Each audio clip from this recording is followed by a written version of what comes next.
Salut à tous et j'espère que vous portez bien. Déjà, bienvenue dans la 18e partie de notre vidéo, de notre série de vidéos, de notre TP sur la réalisation d'un site e-commerce de A à Z sur Symfony 7. Dans cette 18e partie, on va entamer avec la partie comment on va recueillir les informations venant du formulaire, donc venant du formulaire du checkout. Donc, il va recueillir le nom du visiteur, de la personne qui soit achetée, nom du visiteur, l'adresse du visiteur, le numéro de téléphone, ainsi que la ville. Et après cela, donc, on pourra donc recueillir les informations du formulaire pour les lier aux informations de l'utilisateur. Ensuite, on va les stocker dans une base de données. Donc, cela permettra déjà à l'administrateur de pouvoir afficher les commandes. Donc, les commandes qui ont été faites à partir de la boutique. Donc, ce qu'on verra déjà ici. Pour cette première partie, donc déjà pour cette partie, qui est la 18e partie, on va d'abord gérer cette partie qui stocke des informations. Donc, on va devoir stocker, sélectionner s'il souhaite payer directement ou s'il souhaite être payé à la livraison. Donc, ici, on va gérer la partie payée à la livraison. Dans une prochaine vidéo, l'une des prochaines vidéos, c'est où on va intégrer le système de paiement. Même comme ici, je n'ai pas encore déterminé le moyen qu'on va utiliser pour le paiement, mais dans l'une des vidéos, on va intégrer le système de paiement. Donc, sans plus tarder, on va déjà se rendre au niveau de notre application. On va se rendre sur l'application. Jusqu'ici, comme je l'ai d'ailleurs dit, ici, c'est la 18e partie d'une série de vidéos. Donc, si vous n'avez pas suivi des vidéos qui précèdent celle-ci, je vous conseille déjà d'aller les suivre donc, avant de revenir parce que les vidéos sont liées. Ici, nous avons développé un certain nombre de pages, petite présentation, voilà, catégorie, sous-catégorie, afficher le panier et ajouter au panier. Donc, on va directement passer à la partie. On va déjà dans un premier temps ajouter quelques produits au panier. Donc, ici, on va ajouter quelques petits produits au panier. Donc, ici, on a notre panier qu'on a vu durant la vidéo, durant les deux vidéos qui précèdent celle-ci. On avait mis en place un panier dans lequel l'utilisateur pouvait ajouter des produits à ce panier-là. On va ajouter autant de produits qu'il veut. Donc là, ici, il ajoutait le même produit. Donc là, quand j'ai passé à 2, donc jusqu'ici, c'est ce qu'on avait mis en place. Et ici, on avait vu la partie supprimer du panier et la fonctionnalité aussi, comment on supprimait directement le panier. Donc je vous invite à aller regarder cette vidéo aussi, voilà, si vous n'êtes pas à la ligne. Donc voilà. Donc on va maintenant passer à la partie, voilà. On va passer à la partie commentaire. On va passer à la partie commande. Donc pour cela, on va déjà commencer par créer une entité. Donc on va créer une entité qu'on va appeler order.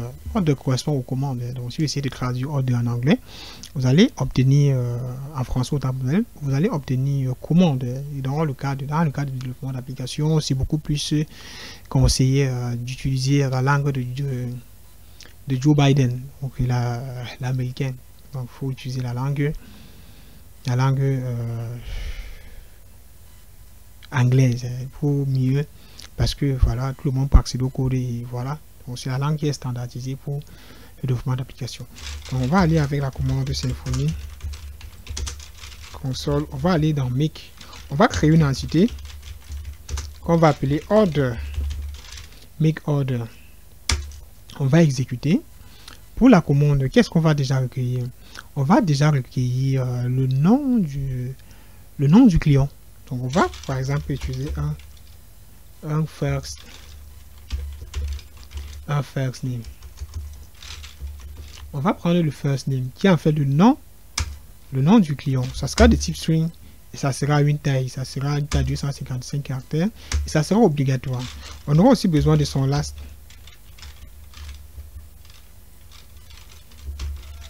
On aura aussi besoin de son last name qui sera en fait son prénom.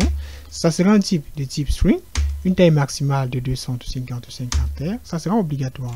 Ensuite, qu'est-ce qu'on aura besoin? On aura besoin du téléphone. On aura besoin du téléphone de notre visiteur pour pouvoir le contacter pour la livraison.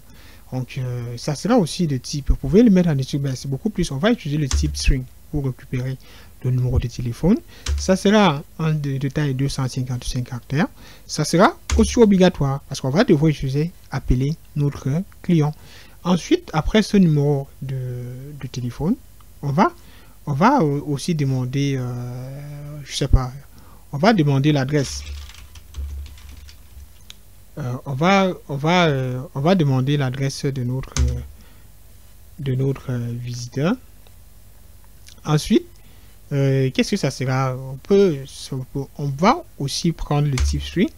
Au niveau de la taille maximale, ça sera de 255 caractères. On demande ça sera vide au niveau de la base de données. Ça sera obligatoire. Donc, on va laisser ce champ obligatoire. Ensuite, après avoir récupéré l'adresse, qu'est-ce qu'on peut encore récupérer? Donc, vous allez, en fonction de l'application que vous réalisez, vous allez recueillir, vous allez demander les informations en fonction de ce que vous souhaitez, en fonction de votre application, en fonction de votre cahier de charge, parce que dans toute application, à la base, on développe d'abord un cahier de charge au niveau des champs, de chaque champ. On définit déjà les champs donc, qui seront représentés au niveau de notre application. Donc, il faut vous référencer au niveau de votre cahier de charge. Parce que si c'est un travail que vous avez, si c'est un travail pour un client X, donc c'est une commande, celui-là va toujours vous imposer un cahier de charge. Donc, la manœuvre, l'ensemble d'éléments qui vont entrer dans la constitution des formulaires. Donc ici, après l'adresse, qu'est-ce qu'on peut encore récupérer? Pour l'instant, on a pris l'adresse. On va aussi demander la ville. Donc on va prendre la ville. Bon, on va dire Siri. On va demander la ville du visiteur et on va donc sélectionner la ville en fonction des villes qui sont présentes au niveau de la base de données, parce que dans la vidéo précédente, on avait créé l'entité ville, donc l'entité ville qui était qui permettait de gérer les frais de livraison, les shipping. Donc, il permettait, et on entrait une ville et à ça on affectait les frais de livraison dans cette ville là. Donc ici on va recueillir la ville et c'est en fonction de cette ville qu'on va prendre le prix de livraison. On va récupérer le prix de livraison et ensuite on va l'associer au prix total du panier pour avoir le total à payer par le visiteur. Donc on va rester dans cette simplicité là. Donc vu que on a déjà les villes au niveau de notre base de données, qu'est-ce qu'on va faire? On va créer un type de type many to run. Donc ça suppose que au niveau de la table order, on aura quoi? On aura maintenant le champ ville qui va recueillir, qui va stocker uniquement l'identifiant de la ville du client. Donc, on va dire many to run. Donc ici, et puis on va valider. On demande à quelle entité on souhaite lier notre many to run, notre champ. Donc, on va le lier à l'entité City, quand on aura créé le site ici. On a créé, je crois, c'était la vidéo précédente. Donc, on va faire cela et puis on va valider. Après cela, qu'est-ce qu'on peut faire? On demande aussi City. Alors, si ça peut être vide, donc voilà. Est-ce que la ville de livraison peut être vide au niveau de la base de données? Bon, on peut dire oui. Dans le cadre où il souhaite être payé, on peut se baser sur un système classique simple. Donc, genre, ici, sélectionner une ville de livraison, ça suppose qu'il sera livré. Et s'il ne sélectionne pas de ville, ça suppose qu'il ne sera pas livré. Donc, il va devoir se déplacer pour venir à la boutique récupérer, au magasin récupérer son produit. Donc, vous pouvez décrire cela avant le formulaire. Donc, s'il souhaite être livré, c'est dans ce cadre-là qu'ils vont sélectionner la ville. Donc, on va faire les choses ainsi. On demande si ça peut être vide au niveau de la base de données. On va dire oui. Donc, ça reste vide par défaut. Donc, le champ reste vide par défaut. Donc, ce n'est pas un champ qui est obligatoire. Donc, il est libre d'ajouter une ville pour être livré ou de ne pas ajouter une ville. On demande si on souhaite ajouter une propriété City. Et si on peut, qui va nous permettre de pouvoir accéder, pour faire des mises à jour et tout depuis notre entité. On va dire yes. On demande le nouveau champ. Donc, on peut aussi récupérer, supposons, on peut récupérer la date de la commande parce que c'est important. On peut dire créer titre add. Donc créer titre add, ça va générer automatiquement Attendez, new update, ici. Attendez, donc c'est pas assez que... Oh, j'ai fait une petite erreur là. Je ne devais pas appeler cela created add. Donc, ici, on demande la nouvelle propriété dans CD. On demande la nouvelle propriété dans CD. Il fallait seulement mettre order. Donc, on va faire une modification après. Bien après, on va faire une petite modification où on peut supprimer cette propriété là et puis on va relancer. Là, j'ai fait une petite erreur. On fait une bêtise là. Mais dans votre cas, tapez tout simplement entrée. Donc, ne faites pas ce que je venais de faire là. Donc, tapez entrée à ce niveau-ci.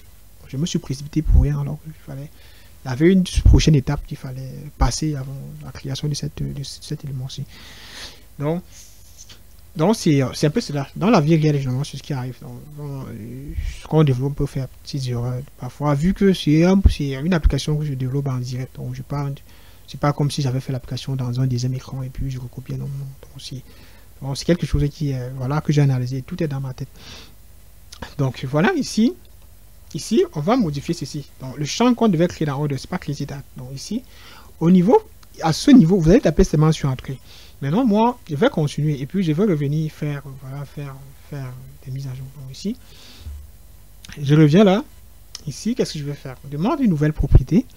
Je vais maintenant créer ma propriété created add. Et created add, quand j'exécute, on demande que ça serait du type datetime immutable. Donc, on va conserver ce type datetime, c'est-à-dire ça va récupérer la date et l'heure. Et puis, on demande si ce champ peut être que nous le voulons valider, c'est non. Et puis, là, c'est bien. Là, on va valider. Et puis, on aura un nouveau fichier dans entité order.php qui sera, bon, voilà, qui sera créé. Donc, si je me rends maintenant, je suis dans order.php, dans le répertoire entité, je vais supprimer mon champ, je crois que c'était le champ CD, non? Je vais supprimer le champ CD et puis je vais recommencer. Ici, j'ai mon CD que j'ai fait une petite erreur. Parce que là, si j'ai get CD qui permet de récupérer la ville. Ensuite, j'ai set CD qui permet de setter la ville. C'est là qui peut être exploité au niveau du contrôleur. Vous comprenez de ce qui s'agit. De quoi il s'agit. Donc, si je me rends maintenant dans CD, il y a eu une mise à jour au niveau de CD. On devait appeler cela, au lieu d'utiliser ce created add. Donc, on devait appeler cela plutôt, au lieu de created add, on devait appeler cela plutôt updated add. Donc, parce que ici, ce created add correspond à notre order, alors que c'est pas, d'un point de vue logique, c'est pas ça. Donc, on va supprimer tout ce qui a created add. On va supprimer partout où on retrouve created add. Et puis on va revenir. Parfois, vous pouvez faire des erreurs de ce genre. Donc, c'est là, ça existe. Hein, non, donc ici maintenant, qu'est-ce qu'on a? On a notre created add. On va maintenant venir ici. On va maintenant supprimer. Donc, vous allez supprimer le get ici là, au niveau de order, tout ce qui contient created add. Donc, après avoir supprimé cela, on va enregistrer. Et puis, qu'est-ce qu'on va faire? On va revenir dans CD. Dans CD. Au niveau de cette CD, on avait aussi le champ. On avait le champ set CD et get CD. Donc, on va de nouveau supprimer cela. On a fait une erreur et puis on va corriger notre erreur. Set CD, get CD. Et puis, on va supprimer maintenant le champ CD. Et puis, on va relancer notre commande. Pour ici, c'est bien. Bon, ici, jusqu'ici, c'est bien. On a supprimé tout ce qui correspondant à CD. Dans order et CD. Donc, vous devez tout faire. Supprimer tout ce qui est en relation avec CD. Comme ça, on va lancer de nouveau le truc. On va lancer de nouveau la création de notre entité. Donc, on va revenir là. On va créer de nouveau. On va ajouter de nouveau notre champ CD. Pour cela, on va de nouveau lancer la commande Symfony console make entity. On va lancer order. Ensuite, on va patienter. On va maintenant de nouveau créer notre champ CD. CD, ça sera de type mini2.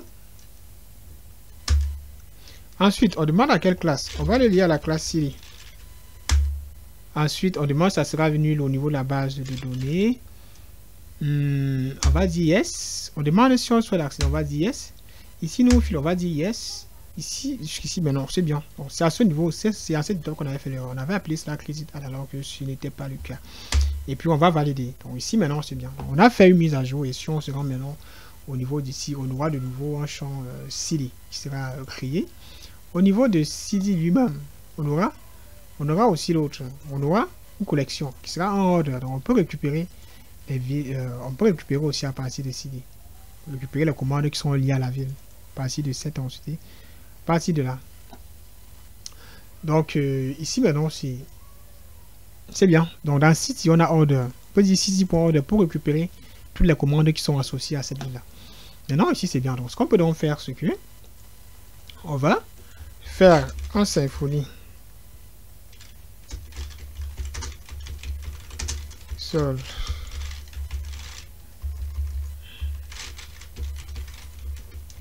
Un Symfony console doctrine. On va de nouveau créer une migration.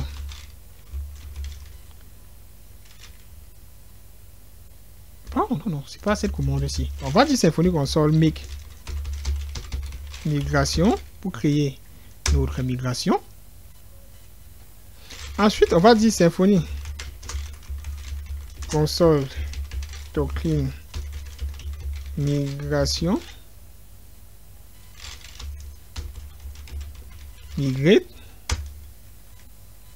Ensuite, on va valider. Et puis bon, si tout se passe bien, si on se rend au niveau de notre table, notre base de données, on aura une nouvelle table order. Donc, qui va stocker, voilà, on peut dire qu'il va stocker nos éléments, nos commandes. Donc, si je me rends dans PHP Admin, à l'intérieur de ça, je vais me rendre au niveau de notre base de données. Ah, je sais pas, c'est l'un des deux. Puis, on a cette table qui a été créée. Donc, qui récupère le nom ici dessus, la ville et tout ça. Donc, on a le champ commande. Donc, maintenant, ce qu'on peut donc faire, c'est que on va maintenant créer. Ce qu'on va créer, c'est que on va créer une entité. Donc comme je disais ici, ce qu'on va créer, c'est qu'on va maintenant créer un contrôleur. Donc, le contrôleur qui va faire tout cela. Donc, on va revenir là. On va créer notre contrôleur à partir de la commande Symfony console make contrôleur. On va faire un make contrôleur.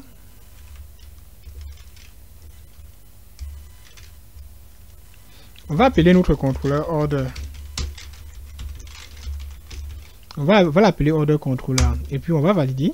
Si tout se passe bien, on aura un nouveau fichier order controller qui sera créé. Et donc au niveau de la vue, au niveau du nouveau template, on aura aussi un répertoire order qui lui aussi sera, voilà, il sera créé. C'est dans cela qu'on va générer, c'est dans ce répertoire que voilà qu'on va gérer notre formulaire de commande. Après donc cela, qu'est-ce qu'on peut faire? On venait ici de créer le contrôleur de notre truc. Donc on peut déjà essayer. Si maintenant on se rend au niveau de notre application, on va se rendre ici dans order.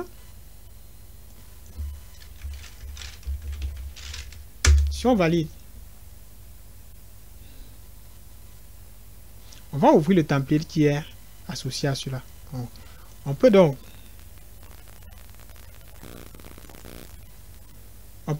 de nouveau aussi rendre. On peut aller dans ce template là. Dans order. Ici, on a ceci ici.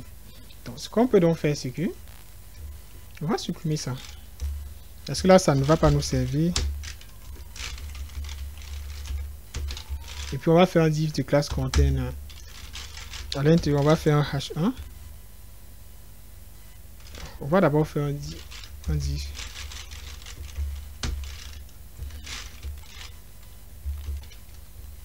D'ordre row. Dans ce row, on va dire faire un div de classe call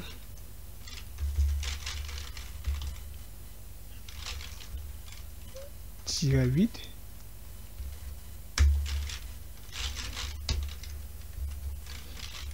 du order.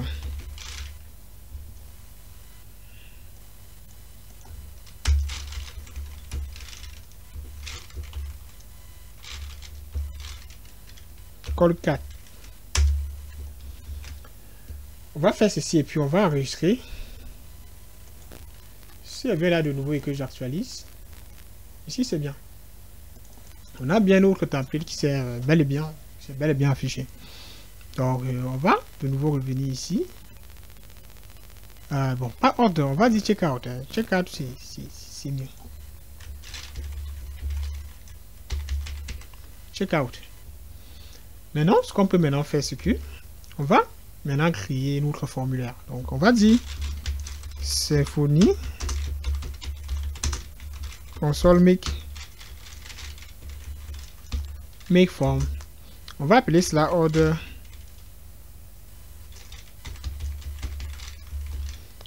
type. Et ça va gérer le truc. Hein. On demande à quelle entité on souhaite associer notre formulaire. On va l'associer à l'entité order. Et puis on va valider. Si tout se passe bien et qu'on se rend au niveau de notre répertoire form, donc ici, on aura le fichier form type.php. Donc qui représente quoi? Qui représente en fait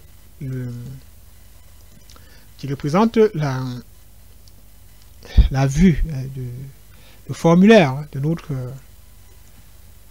notre checkout. Donc voilà. Ici, au niveau de... Attendez, on va faire quelque chose. Donc ici, ce qu'on va faire, c'est que bon, on va l'enregistrer. Et puis donc, on pourra donc importer cela au niveau du formulaire. Donc c'est là qu'on souhaite ici là. Donc de là, on va ici dire $order. On va déjà créer on va déjà extensier notre classe order depuis l'entité order. On va faire cela. On va dire $form est égal à $10. Ouais, je viens créer de forme pour créer notre formulaire. Et en ça, on va importer quoi? On va importer un order type. On va importer un order type classe. On va le lier. Donc on va l'associer. On va le lier directement à notre entité order. Vu que c'est celui-là qu'on souhaite stocker en base de données. Après cela, on aura besoin de la request. Hein. On va dire request. On va stocker dans $request. Non, ce request sera importé depuis HTTP. Component Foundation. Depuis ici, j'allais importer la request venant de Symfony Component HTTP Foundation Request. Après, c'est bien. Bon, ici, c'est bien. On peut donc dire $form handler request. On va récupérer les informations venant du formulaire. On va lier cela avec la request. On va faire $form handler request. On va dire $request. Et ensuite, qu'est-ce qu'on fait? Ici, donc, qu'est-ce qu'on peut donc faire? On peut donc, ce nom n'est pas normal, on peut donc retourner notre formulaire à la vue. On peut donc dire form. Dans ce form, qu'est-ce qu'on fait? On ajoute notre $form create view. On va créer la vue de notre formulaire. Ici, donc, c'est bien. On peut donc retourner au niveau de notre template, c'est-à-dire donc ici, on affiche donc ce formulaire-là. Donc ici, on peut donc dire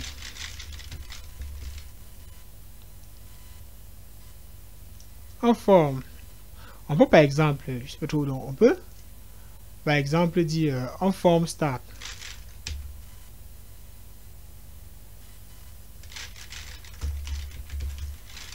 On peut dire en forme start.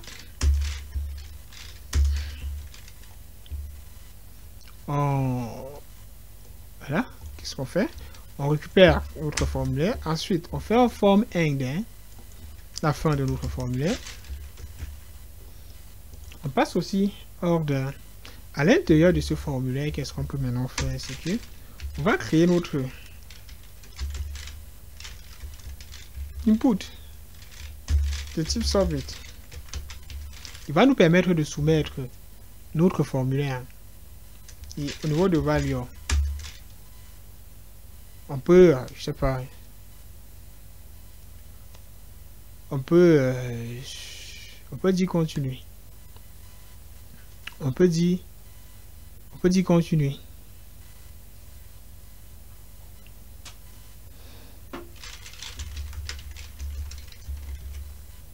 On a ceci.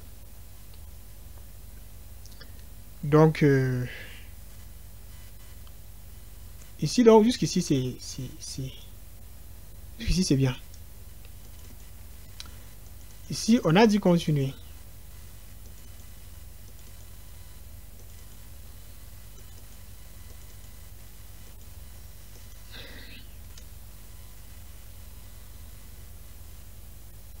Je dois enregistrer. Enregistrer aussi ici. Me retourner au niveau de mon truc et puis je vais actualiser. Donc en actualisant, si tout se passe bien, voilà, on aura un autre formulaire. Et comme il y a une erreur, on avait appelé notre formulaire, c'était pas order, donc on l'avait appelé forme. Donc appelez-vous bien.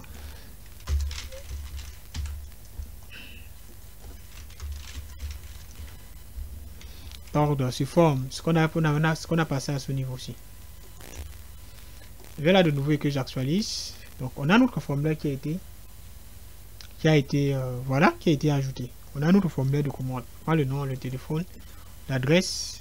Au niveau de la ville, ça récupère les villes qui sont présentes au niveau de notre base de données. Donc les villes, voilà.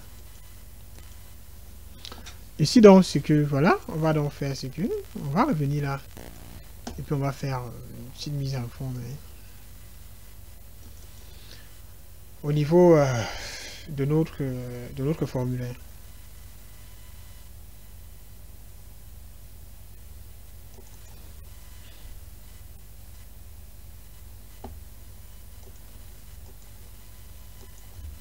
Donc ici,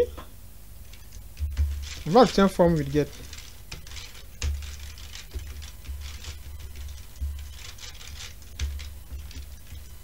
Ça permet déjà du moins de pouvoir affecter les formulaires avant le bouton.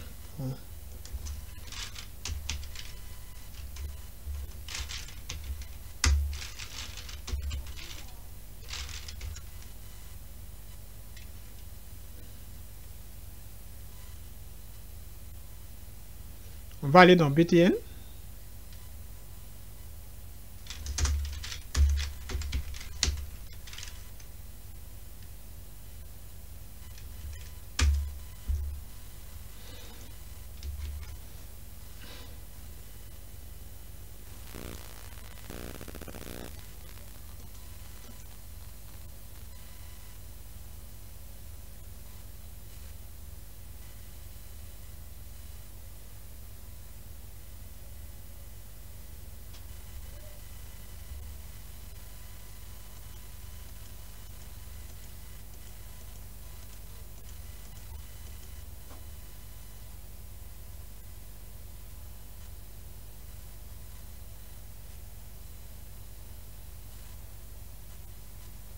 Ok, ici c'est bien. On a notre bouton qui s'est affiché juste après notre formulaire. Donc on va ça. On va essayer de le customiser bien.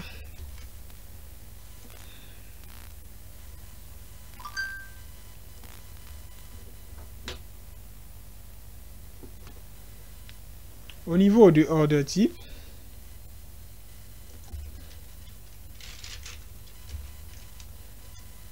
on va aller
Ici, à ce niveau-ci, on va supprimer ceci. On va supprimer le created at. On n'a pas besoin de ça, donc on va le stocker directement à partir de notre contrôleur.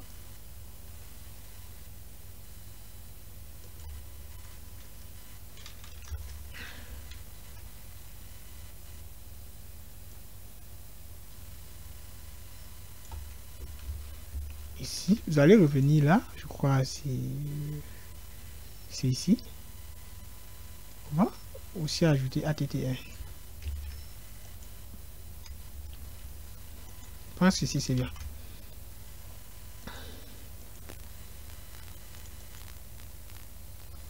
Ok, donc on a maintenant notre formulaire qui est un peu mieux formaté. Qui est mieux formaté par rapport à la fois dernière.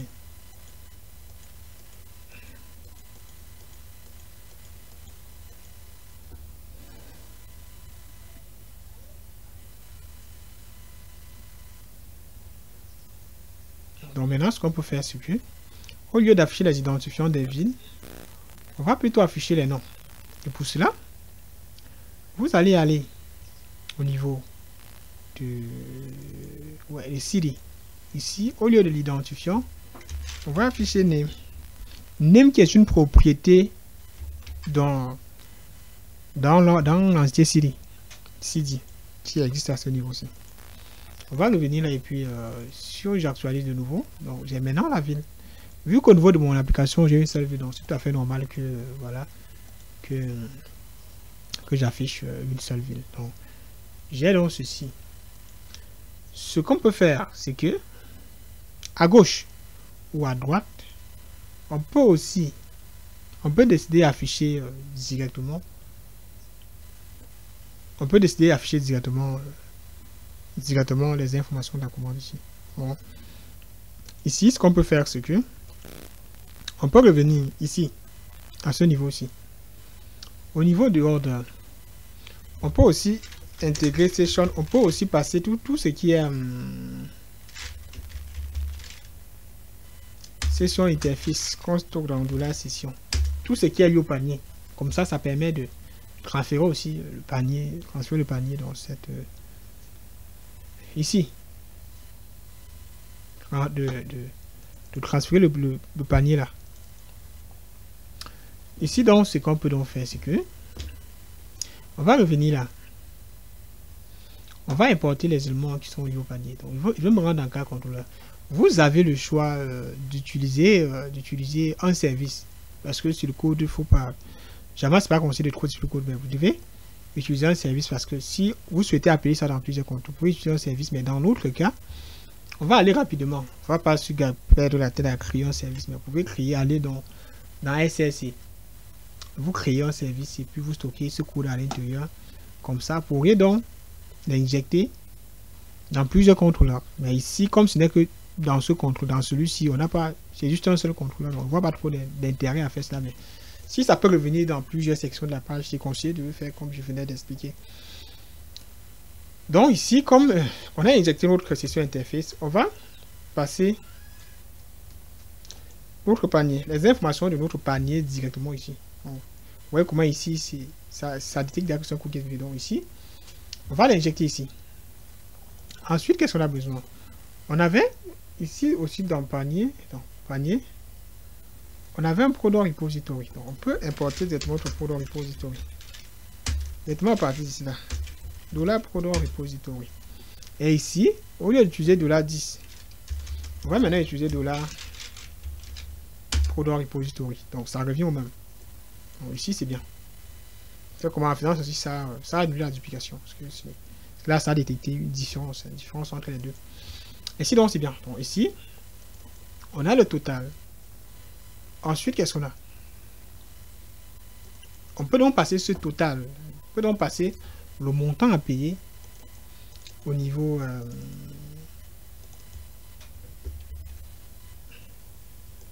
de notre vue. Peut-être ici, on peut dire total.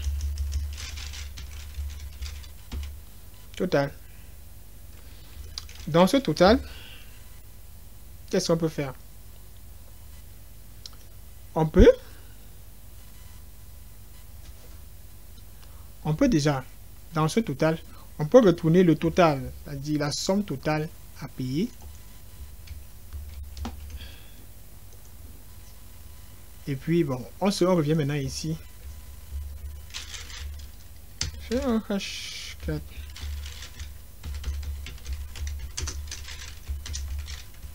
On dit montant à payer. Et ensuite, bon, à ça, on peut donc...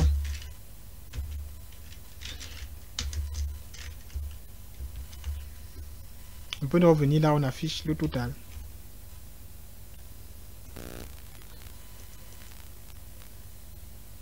On affiche le montant total à payer. Donc ici, on a ce montant-là qui est venu juste là-haut. Ce qui s'est affiché là, juste là. Là-haut. Donc...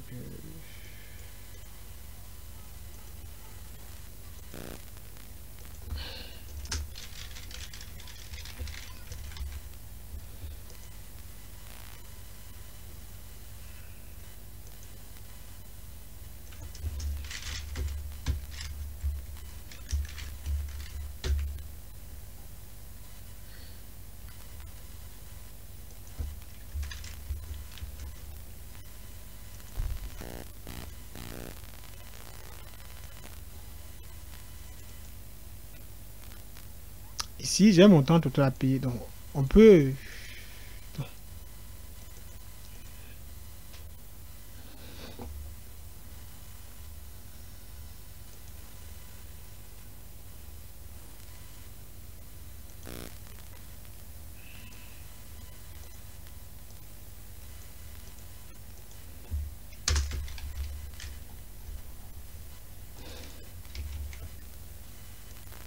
On peut revenir là. On peut dire le montant total à payer. On peut par exemple dire ceci.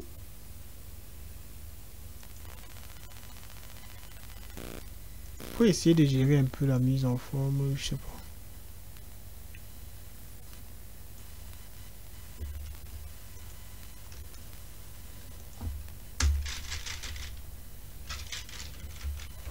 On va dire un span. Puis on va valider.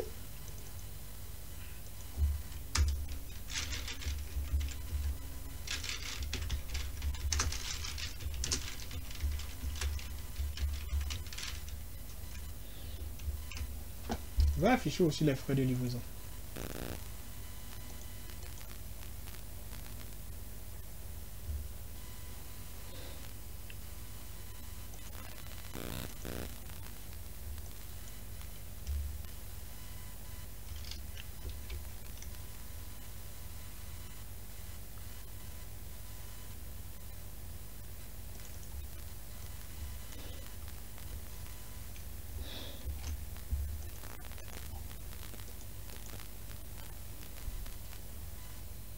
On va laisser la chose de la sorte, c'est pas grave. On va laisser ici.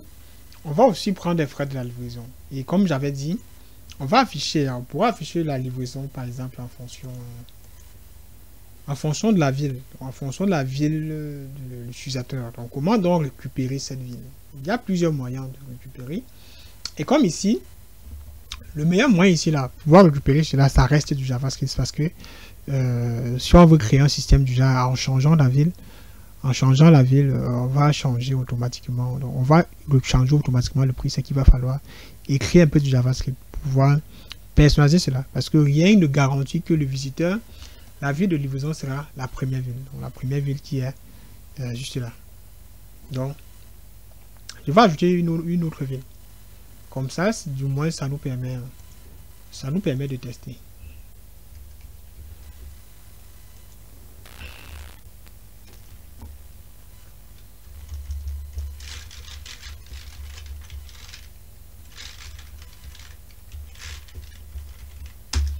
C'est cette ville, oui. On va ajouter une nouvelle ville.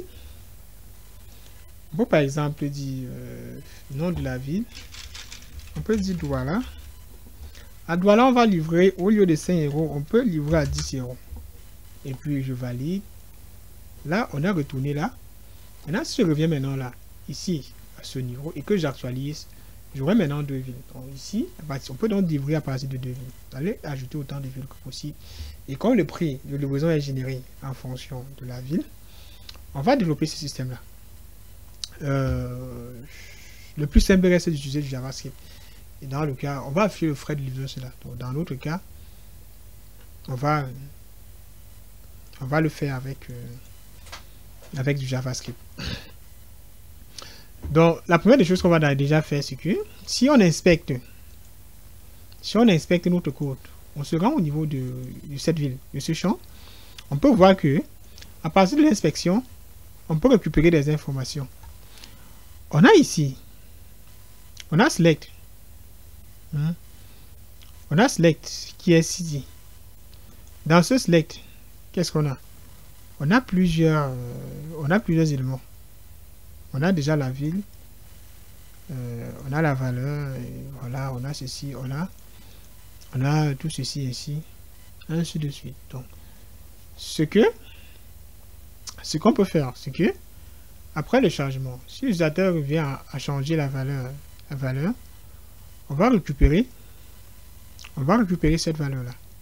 Et puis, on va vérifier. Et value aussi correspond à l'identifiant de la ville. Donc, on va essayer de faire une requête vers le serveur si on change, qui va aller et récupérer les frais de livraison correspondant à la ville qui a l'identifiant ceci. Si on change aussi, on passe à Yaoundé, on va faire une requête vers le serveur et puis la requête va retourner une réponse qu'on va devoir afficher au visiteur. Donc c'est cela que vous pouvez faire en JavaScript, que déjà on va faire pour pouvoir afficher la ville, les frais de livraison directement à l'écran quand l'utilisateur change de ville, sélectionne une autre ville. Mais je préfère faire ce processus dans une autre vidéo parce que la vidéo est déjà à 43 minutes. Donc, je ne veux pas rester trop long dans une seule vidéo. Donc, préparez-vous pour la suite. Dans cette suite, on verra comment on peut faire pour changer cela. On va afficher le prix en fonction de la ville. Dès que l'utilisateur sélectionne une ville, on affiche le nouveau prix. Et pour le faire, on va le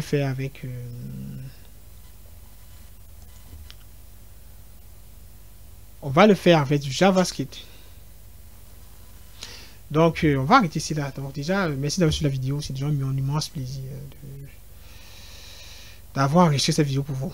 Mais si vous avez apprécié, si la vidéo vous a aidé, si vous allez arriver jusqu'au bout de cette vidéo, n'oubliez surtout pas de liker. Parce que c'est important. C'est la manière la plus simple de soutenir mon travail, de soutenir la chaîne. Et c'est ce petit geste qui contribue à agrandir la communauté, donc à référencer mieux la vidéo. Donc si cette vidéo vous a aidé, faites en sorte que ça puisse aider le maximum de personnes possible. Je vous remercie.